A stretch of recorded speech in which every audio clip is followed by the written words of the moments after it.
welcome to the 5th episode of the BulleTIN. This is BulleTIN from Class Jorel, and I am excited to welcome you all to this newest episode where we will be talking about career growth and development.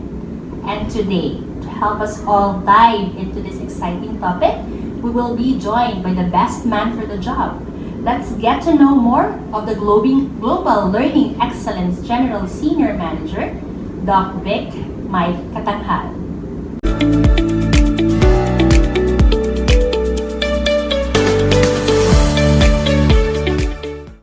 Welcome to the 5th episode of the BulleTIN. I am Tia Almina and I will be your host.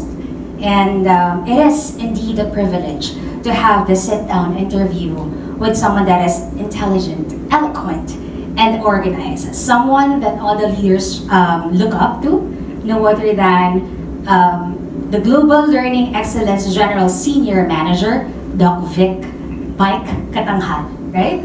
Yes, how are you? Right. I mean, thank you, and wonderful seeing you again. Indeed. I enjoyed our panel. Yes. We had that exchange. Really love talking with you. Definitely, Doc. It's been a while, and thank you for being the leader that a lot of us really look up to. So, thank you for giving us the opportunity to let us know what are the things that we need to work on to and stuff like that. So. Love the collaboration. Thanks. Indeed. Well, on that note, Doc, it is very interesting because you are a medical practitioner, right? So, how did you end up, being the general senior manager for Global Learning Services, and how did you, if you can take us back to that journey, would love to know more about that. Right. Thanks, Min. And that's one of the most common questions I'm always asked here in TIP, because it's always interesting to find different journeys, right? So in my case, my parents always wanted to have a doctor, right? And I came from a time where you follow what your parents wanted.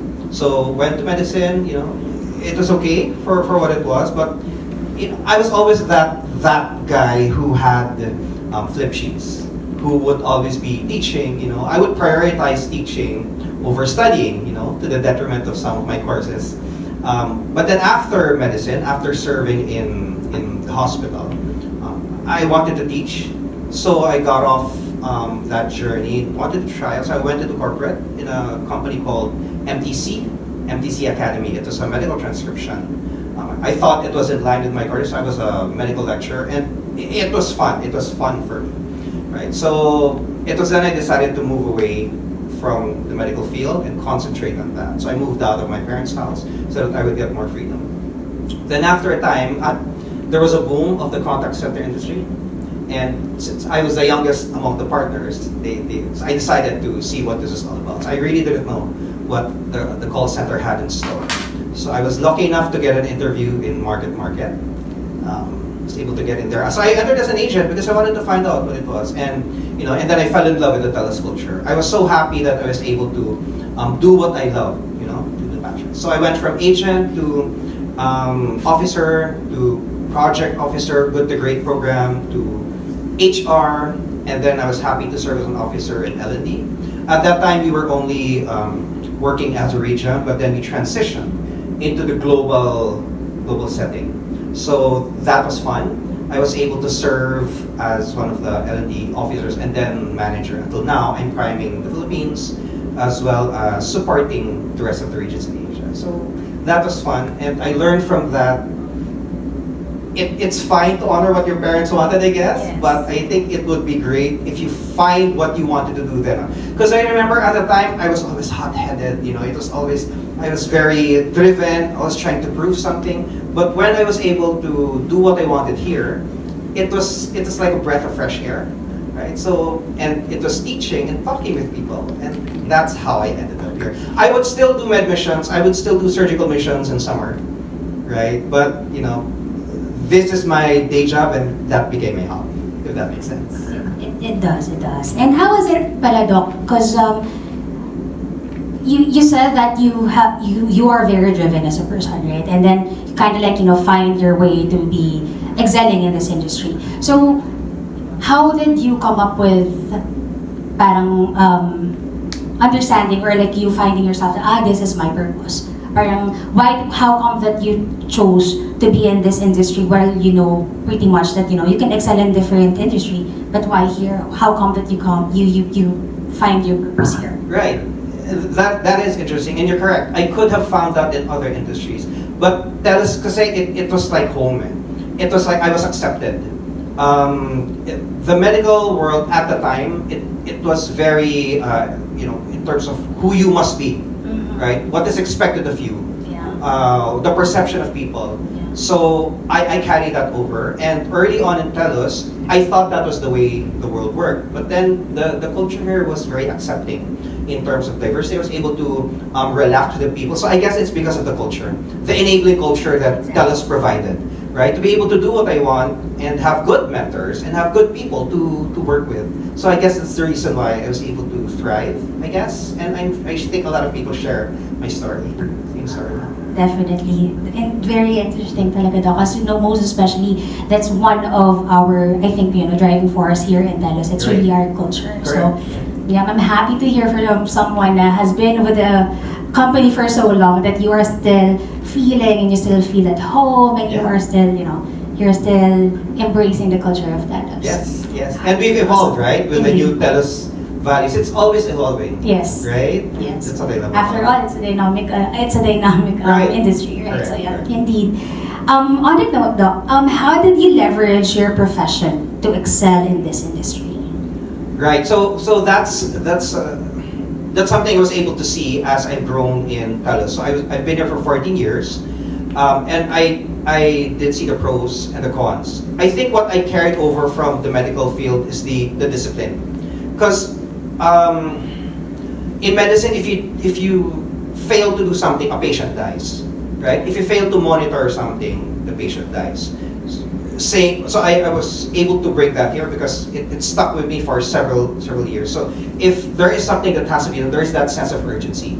I do see some team members who may not have similar standards. I'm not saying my standards are correct, but I'm just seeing that maybe the sense of urgency, that discipline of doing things that you say you're going to do. I think that is important, regardless of what field you're in, because your word is important. It is tied into your integrity. So I think that's one of the things that I was able to carry over from medicine, from the academic world, and the love for learning. Yeah. Of course. Yes, I was about to go there. So what did you learn the most about it? Yeah. The love for learning. Indeed.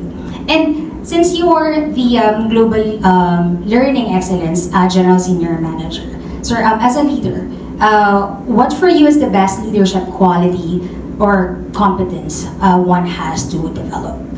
Right, there's a lot.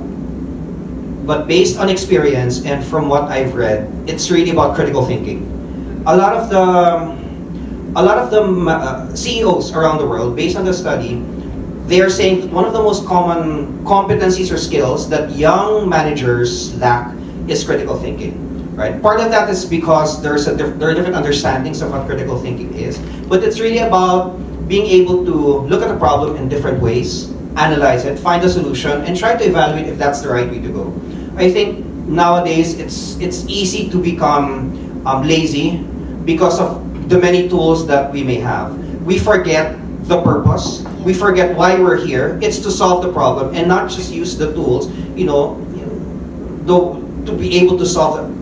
Using our brain, using our mind to be able to integrate things, to find the right solution, fit for that client, fit for that account. I think that's important for young managers to be able to do critical thinking. But there are so many things. Yeah. But the critical thinking, I think, is the best one. Indeed. Thank you so much for that, Doc. And then, lastly, what would be the best advice you could give to our team members who are still second-guessing themselves on their future in this industry?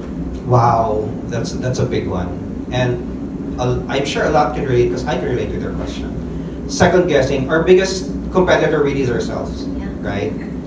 It's the story we tell ourselves when we're all alone.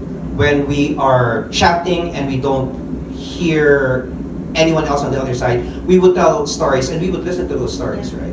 So for people who would be it's a cliche, just being yourself. But sometimes we need that courage to be ourselves, right? So that's why I advocate learning. Because sometimes we don't have that courage, right, to be who we are. Sometimes we may need good role models. I would advise that you look at people, you try to assess who would be a good role model, who would I want to be. If we're not able to choose a mentor for now, let's look at people who we think we would like to be, maybe even on the internet. There are so many, as you know, in Basecamp. Simon Sinek, Brene Brown, Stephen Covey, there are so many, John Maxwell.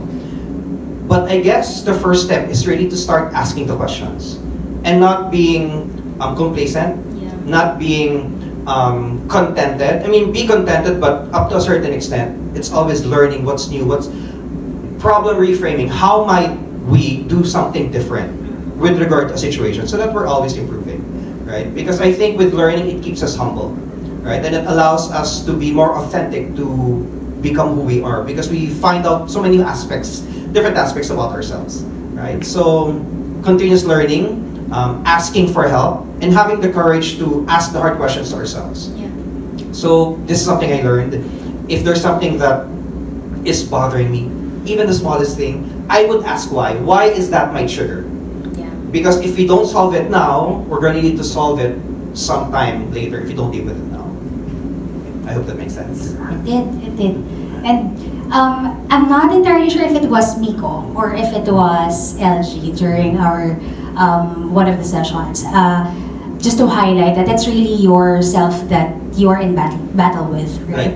And learning is a continuous process, and it's as you have mentioned, Doc, it is a humbling experience because you have to unlearn the things that you learned just so you can pave way for the new things that you have to learn. Right. And you have to continuously be open with strengthening the strengths that you have, and then also turning your weaknesses into strengths. So those are, I think, my key takeaways from. I'm just so sorry. I'm not sure if it's Vic or if it was LG's class. I think it was both of them, because a lot of so I'm very fortunate to work with the L&D team here in TIP, very strong and competent and confident people. And we all sing the same song, right? We want to make sure we're all aligned.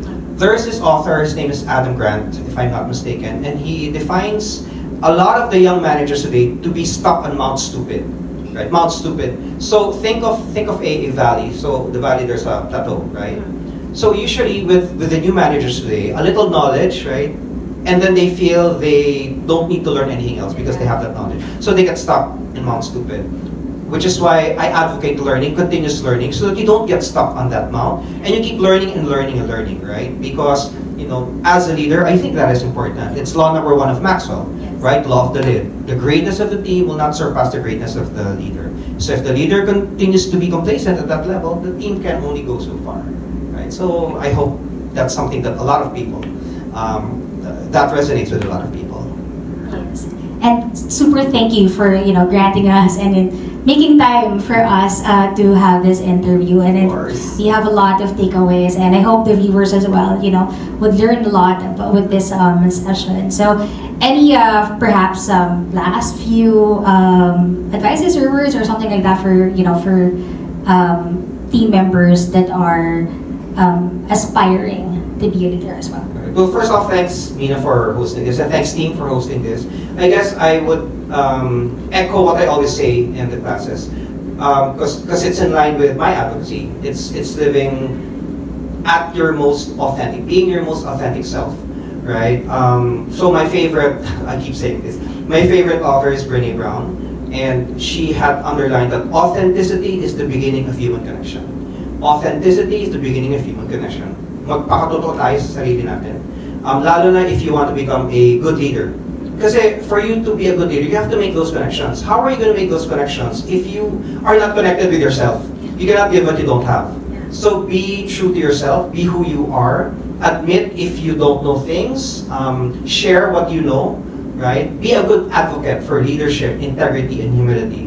So I think having all of those will allow you to become good leaders, whether you're leading yourself or you're leading others, right? So hopefully that is something that people can take to heart, so that we have lots of good leadership in Dallas.